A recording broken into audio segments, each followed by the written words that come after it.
सबसे पहले बात करेंगे मकबूजा कश्मीर में होने वाले धमाकों के हवाले से। मकबूजा कश्मीर के जम्मू एयरपोर्ट के हसास इलाके में एक के बाद दीगरे 2 धमाके हुए। धमाकों के बाद काबिज भारतीय अफवाज सिक्योरिटी फोर्सेस की दौड़े लग गई। जरा के मुताबिक धमाका इस वक्त हुआ जब एयरपोर्ट पर आला सतह का इजलास जारी था। आपको पता है, सबको मेरा ख्याल है कि ये जो खबर चल रही है जिसको इंडियन मीडिया ने बड़ा हैवीली डिस्कस किया जा रहा है इसके अंदर, वो है कि जो जम्मू एयरबेस के ऊपर अटैक हुआ है। और ऑब्वियसली इसके ऊपर एक बहुत बड़ी डिस्कशन तो हो सकती है, लेकिन इमीडिएटली जो मैं चीज़ डिस्कस करना चाह रहा हूँ वो ये है कि जो इंडियन एयरफोर्स है उन्होंने ये बताया है कि दो लो इंटेंसिटी जो एक्सप्लोजन्स हैं वो संडे मॉर्निंग को जो टेक्निकल एरिया है जम्मू एयरबेस का, जम्मू एयरफोर्स स्टेशन का, जो वहां पे हुए हैं। और नमस्कार दोस्तों, जय हिंद। स्वागत है आपका अपने चैनल आज़ाद भारत लाइव में। दोस्तों ये एक रिएक्शन वीडियो है और आपको इस वीडियो में बहुत ही मज़ा आने वाला है क्योंकि वीडियो बहुत ही इंटरेस्टिंग और इन्फॉर्मेटिव है। दोस्तों वीडियो शुरू करने से पहले आप लोगों से रिक्वेस्ट है कि हमारी मेहनत को सफल बनाने के लिए प्लीज़ इस वीडियो को लाइक करें, इस चैनल को सब्सक्राइब करें। हाँ जी दोस्तों, वो जो लाल कलर का बटन दिख रहा है प्लीज़ उसे हिट करें, चैनल को सब्सक्राइब करें और जो बेल आइकन दिख रहा है उसे प्रेस करें ताकि आपको इस तरह के वीडियोस का नोटिफिकेशन सबसे पहले मिले। तो दोस्तों चलिए शुरू करते हैं वीडियो।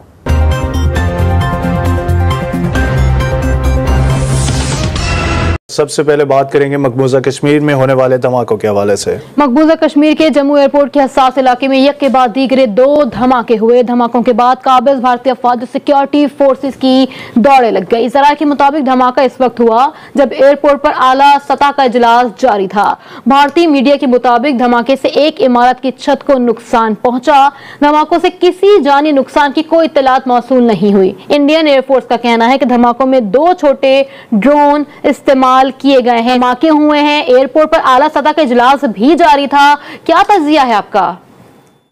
असल में जहाँ पे ये धमाके हुए हैं और जो एयरफोर्स जम्मू एयरफोर्स स्टेशन की जिसकी आप बात कर रहे हैं, एयरफोर्स बेस जो है उनका, अब उसको किसी भी तरीका कार से अगर उसका डिस्टेंस अब पाकिस्तान के बॉर्डर से कैलकुलेट करे, जैसे अभी इंडिया फौरन ही इल्जाम लगाएगा पाकिस्तान के ऊपर या पाकिस्तान की के इदारों के ऊपर, तो अगर आप उसका कोई डिस्टेंस कैलकुलेट करें तो जो फुटेज में जो उसके नुकसानात या जो उसके अंदर जब डैमेज बिल्डिंग का जो डैमेज नजर आ रहा है, इसका मतलब है कि ये जो भी ड्रोन था ये जम्मू के मैक्सिमम भी अगर आप जाएंगी तो कोई 8 से 9 किलोमीटर के अंदर से फायर किया गया था। अब जहाँ पे ये बेस है वहाँ पाकिस्तान अपनी बॉर्डर से अगर आप उसका डिस्टेंस लगाएं तो वो तो मेरा ख्याल है कोई 60-70 किलोमीटर से ज्यादा बन जाता है, क्योंकि जम्मू शहर के बिल्कुल कॉर्नर पे नगरोटा की तरफ जो रोड जाती है जहाँ पे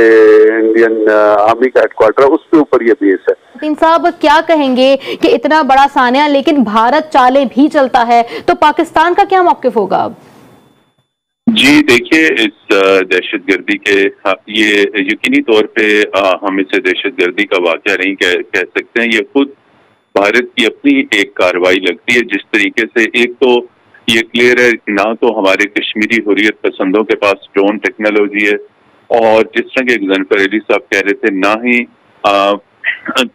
पाकिस्तान इस किस्म की कोई कार्रवाई कर सकता है, क्योंकि जहां पर ये बेस है ये बहुत दूर है, पाकिस्तानी जो वर्किंग बाउंड्री है उससे ये बहुत दूर है। जम्मू में ये वाक़या हुआ है और बज़ाहिरन ये लगता है कि जिस तरीके से नरेंद्र मोदी की हुकूमत कश्मीर के मसले को उसको हल करने में, उसको उस मुद्दे को सुलझाने में नाकाम रही है, अब वो एक और ये भूंडी कार्रवाई की गई है, फॉल्स फ्लैग ऑपरेशन की एक ये वाज़ेह मिसाल है, और इसका मकसद यही होगा कि किसी न किसी तरीके से इसमें पाकिस्तान को या कश्मीरी मुजाहिदीन को इम्प्लीकेट किया जाए। एक हाई लेवल इनकी तहकीकाती टीम नई दिल्ली से इंडियन एयरफोर्स की ड्यू है जो इस वाक़े की तहकीकात करेगी।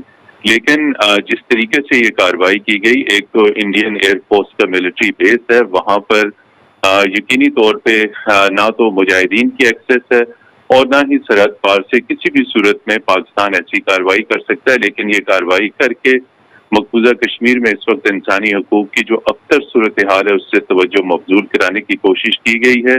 कुछ देर में हमें लगता है कि भारतीय हुकूमत की जानिब से और उनकी वजारत दिफा की जानिब से बयानात जारी किए जाएंगे, पाकिस्तान मुखालिफ प्रोपेगेंडा किया जाएगा जी। और इस तमाम कार्रवाई का जो मुद्दा है वो कश्मीरी मुजाहिदीन, हुर्रियत पसंदों और पाकिस्तान पे ऐसा डाला लगता जाएगा। है कि अब से कुछ देर बाद पाकिस्तान मुखालिफ प्रोपेगेंडा भी किया जाएगा। पाकिस्तान को पता है, सबको मेरा ख्याल है कि ये जो खबर चल रही है जिसको इंडियन मीडिया ने बड़ा हैवीली डिस्कस किया जा रहा है इसके अंदर, वो है कि जो जम्मू एयरबेस के ऊपर अटैक हुआ है।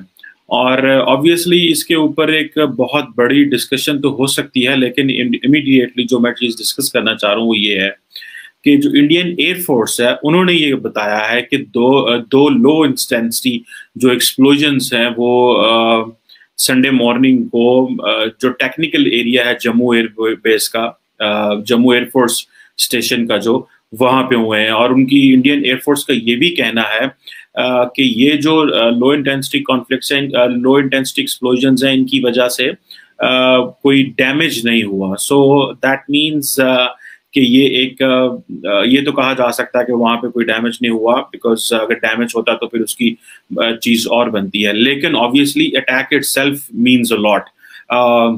अब जारी बात है कि इसमें कुछ चीजें हैं जो समझने की हैं।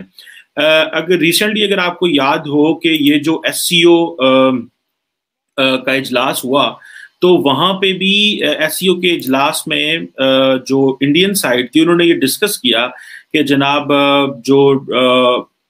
जो अभी हालात कश्मीर में ख़राब हो रहे हैं, इंडियन ऑक्युपाइड कश्मीर में ख़राब हो रहे हैं, वो ड्रोन्स की वजह से हो रहे हैं। और ड्रोन्स जो है वो स्मगलिंग और वेपन्स और डार्क वेब और इस तरह की बातें की।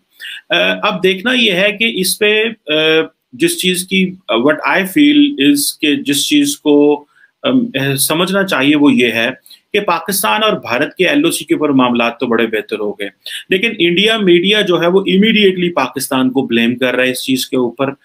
मुझे ऐसे लग रहा है कि अगर इस तरह इंडियन मीडिया कॉन्टिन्यूसली ब्लेम करेगा तो उसके जो कॉन्सिक्वेंसेस ये हो सकते हैं कि जो भी ट्रस्ट अचीव हुआ दोनों ममालिक के दरमियान वो जा सकता है। सो हमें क्या चाहिए कि हमें ये चाहिए कि हमें मजीद कोऑपरेशन चाहिए, हमें मजीद अंडरस्टैंडिंग चाहिए, ताकि कुछ इस तरह का ना हो जिससे दोनों ममालिक के दरमियान जो चीज़ें, जो डिविडेंड्स हमने रिसेंटली कुछ महीनों में अचीव किए हैं वो ख़राब हों। गो के दोनों सिक्योरिटी जो नेशनल सिक्योरिटी एडवाइजर्स हैं पाकिस्तान और इंडिया के, उनकी वहाँ पे मुलाकात नहीं हुई SCO में, लेकिन ये कहा जाता है कि जो अजीत दोवल हैं और जो मोहित यूसुफ, दोनों ममालिक के जो नेशनल सिक्योरिटी एडवाइजर्स हैं, उनकी थर्ड कंट्रीज में मुलाकातें हो चुकी हैं और पाकिस्तान बड़ा क्लोजली कांटेक्ट में है। पाकिस्तान के अनइलेक्टेड ऑफिसर्स जो हैं वो क्लोजली कांटेक्ट में हैं इंडियन जो है वो लीडरशिप के साथ, सो दैट चीज़ों को बेहतर किया जा सके।